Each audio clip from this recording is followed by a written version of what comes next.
pour commencer, ce que l'on va faire, c'est aller dans Edit, Project Settings. Et alors ici, on va écrire Virtual.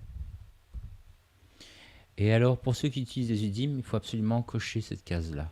Donc, Virtual Textures, Enable. Et là, il va falloir redémarrer. Ça va prendre un certain temps. Donc, ça peut facilement... Oui, ça peut prendre 10 minutes pour certaines machines. Donc, ne vous tracassez pas, mais il faut redémarrer pour que ce soit actif. Moi, je ne vais pas le faire ici, dans ce cas-ci. Une fois que ce sera fait, vous redémarrez donc. Et on va se retrouver donc dans Maya. Alors, pas celui-là. Et ici, il y a deux éléments que l'on va exporter. Ça va être le sol et votre personnage. Donc, pour le sol, il faut aussi également vérifier que vous avez des textures. Donc, ici, j'en ai pas. Donc, dans Create, on va faire sur Y, appliquer. Voilà. Alors, je suis sur plusieurs UDIM. Hop, je réduis légèrement la taille et on est bon. Donc, je peux déjà exporter ça. Donc, on va faire juste File, Export Sélection, et on va prendre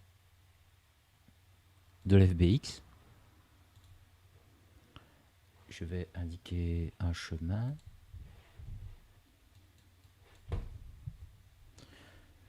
Voilà, et on peut le renommer Ground. Et normalement, on est bon comme ça. Voilà.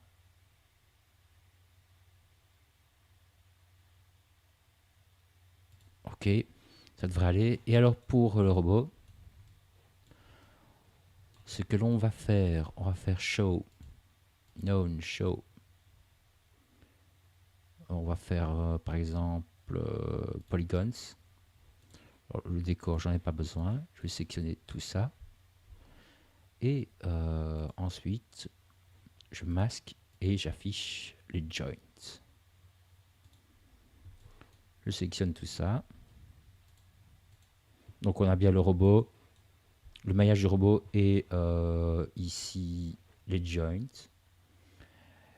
Et on va aller dans Game Exporter, Animation Clip. On peut, je vais déliter ça. On peut ici donner un nom. Alors ça se termine quand ce truc?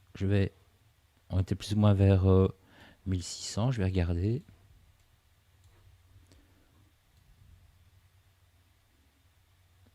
Voilà, 1650.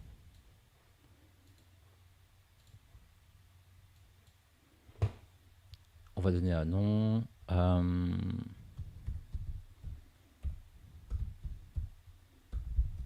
Donnez le nom que vous voulez.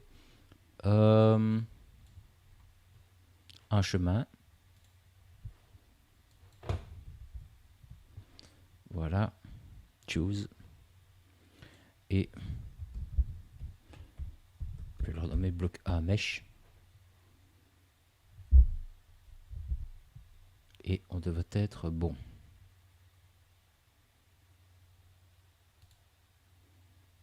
Voilà. Ok, donc il me dit que tout ça a été exporté. Une chose que je dois checker ici.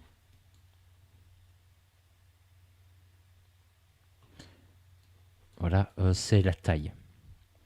Donc le problème que j'ai ici avec ce fichier, que je n'ai remarqué que par après, c'est que mon robot il est minuscule. D'accord. Donc un truc qu'on pourra... je pense que vous n'aurez pas ce souci-là, parce que ça aurait été réglé en amont. Mais moi, ce que je vais faire, c'est créer une boîte d'une hauteur, par exemple, de 1,75 m, une hauteur moyenne, plus ou moins. Et l'exporter alors dans Unreal aussi, pour pouvoir m'ajuster. Donc, pour le faire, je vais juste peut-être montrer ça rapidement.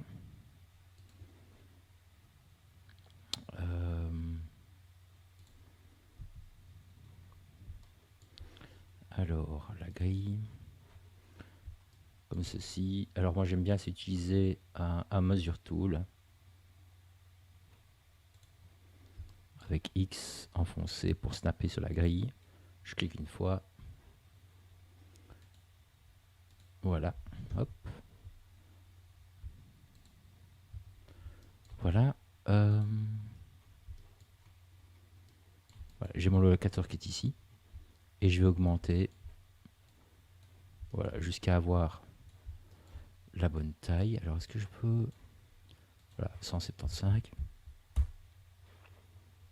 Et je crée une boîte alors de cette hauteur-là. Et là, on se rend vraiment compte que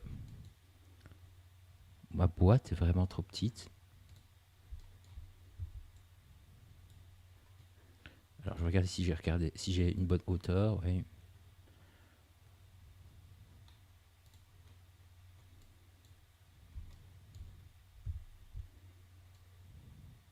Voilà.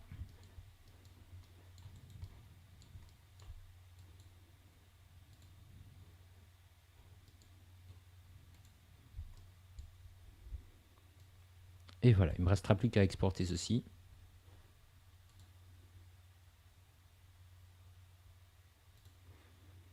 Toujours en FBX.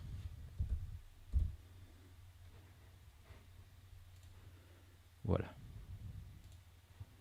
Donc dans Unreal,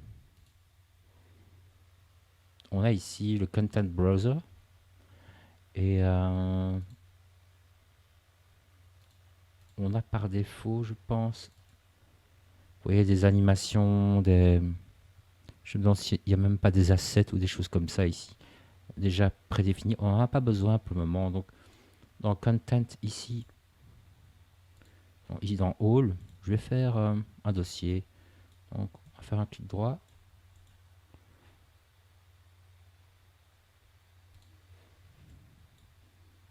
Alors, un petit clic droit.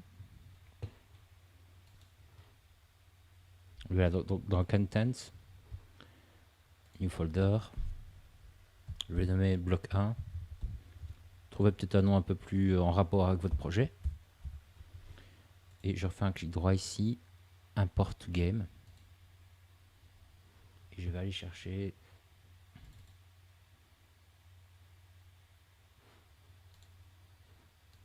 mes fichiers.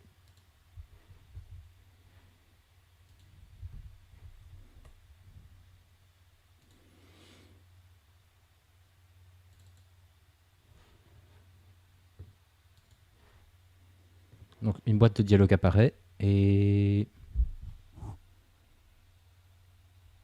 ce que l'on va faire ici,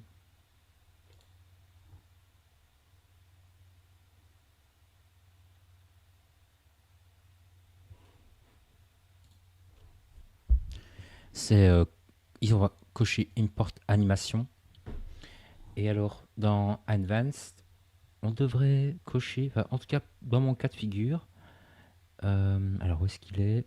Dans Advanced, donc c'est Import Move Target. Donc comme j'utilise Blend Shape, bien ce sera bien utile. Import All.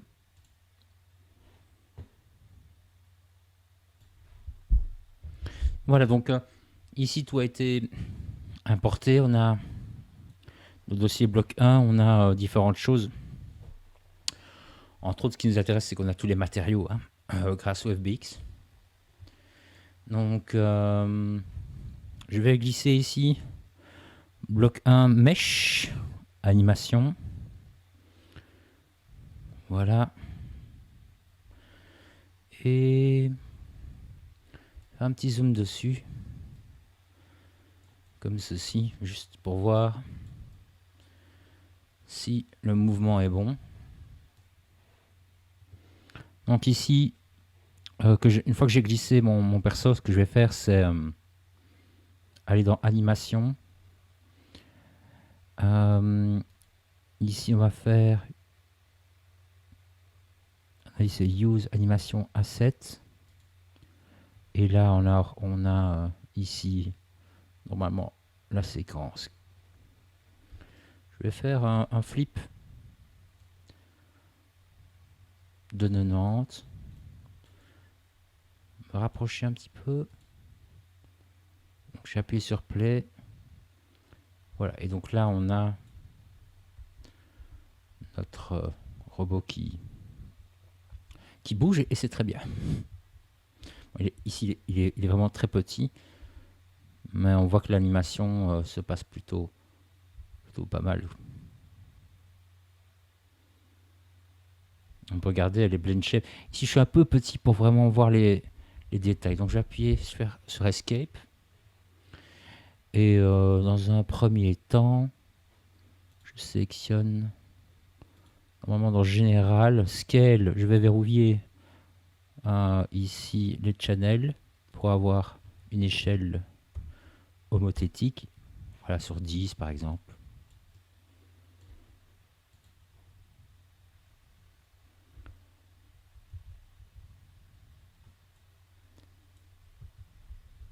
Donc je switch à chaque fois en clavier anglais pour pouvoir effectuer mes rotations comme vous le feriez dans un jeu. C'est-à-dire c'est Q, S, D, Z. Pour les joueurs, vous connaissez ce raccourci-là. Et on a quelque chose qui est chouette. Donc une fois qu'on a ça, eh bien, il va falloir gérer les matériaux. Donc réappliquer les textures. Alors je vais importer d'autres éléments ici. Donc, et structurer un petit peu ici mon dossier bloc 1. Donc ici je vais faire un new folder. Ce qu'on pourrait faire par exemple, c'est un dossier mesh.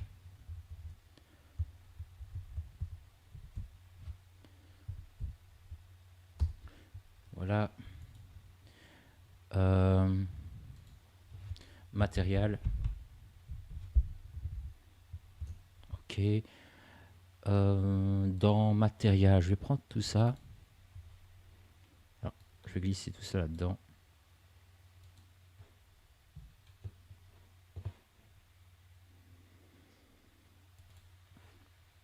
Alors, dans le dossier mesh, je vais réimporter deux choses. On va réorganiser ça encore plus en détail, mais c'est déjà pas mal. C'est ici le sol. Là, on peut laisser tout par défaut. Et là,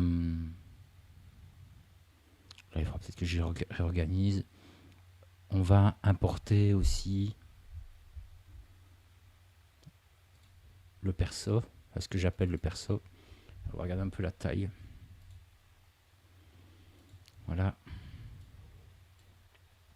Je vais glisser ça là-dedans, juste pour jeter. Ah tiens, c'est pas si grand que ça. Il y a peut-être un souci à l'import. Tiens, normalement, il devrait être... Ah oui, ok. Donc je l'ai déjà multiplié par 10 au niveau de la taille, vous voyez. Mais c'est pas encore assez grand, ça. Il faudrait que j'aie un robot facilement comme ça. Donc je vais sélectionner, appuyer sur W. Voilà, et on aurait quelque chose au niveau de la taille qui serait un peu plus correct. À mon avis, c'est pas encore assez grand. Vous voyez, donc on a un multiple, à mon avis, de... Ouais, par là. De 18. Pourquoi je fais ça? C'est parce qu'en fait, on va utiliser Quixel Megascan donc pour apporter des éléments. Donc il vaut mieux que ce soit à l'échelle une échelle réaliste, quoi. Vous voyez, donc ici je vais donc par 18, ce qui fait que ça je peux l'enlever, mettre mon sol et mettre ici un multiple de 18. Le challenge ici pour moi, ça va être de repositionner correctement les éléments ensemble. C'est-à-dire qu'il y a une animation sur mon robot. Donc il faut que il faut que je tombe juste au niveau au-dessus de la colline. Vous voyez, j'aurais peut-être pu importer l'ensemble, oui, le sol et le robot dans un même fichier. Comme l'export et l'import sont assez lourds, je ne vais pas faire cette manip-là, mais c'était une possibilité. Maintenant, ce qui reste à faire, ça va être d'appliquer sur le robot les textures. C'est ça qu'on va voir maintenant. Donc le positionnement, ça je vous laisserai ajuster. Mais là, on va regarder un peu comment ce qu'on applique les textures.